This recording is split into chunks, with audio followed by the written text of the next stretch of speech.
মেয়েদেরকে। তাই আমি বলি, এই শেখ হাসিনা আবার কোনোদিন বাংলাদেশে আসবে না, এটা লিখে রাখেন। আসতে পারে না।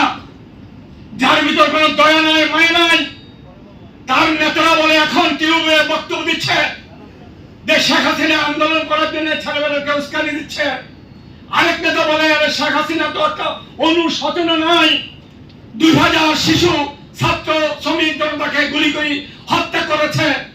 তার পুলিশ বলে তার স্বরাষ্ট্রমন্ত্রী সারাটা দিন নিশা করে চোখ এগুন দেখে না, রাস্তাঘাট দেখে না। বলে স্যার, যেটাকে একটাকে গুলি করিয়ে একটাই মরে, অন্যরা যায় না।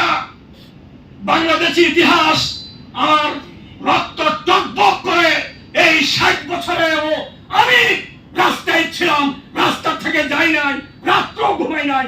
এই প্যাসিস হাসিনা পতন না হওয়া পর্যন্ত রাজপথে ছিলাম, আজকে রাজপথে আছি ইনশাআল্লাহ। ভয় করি নাই।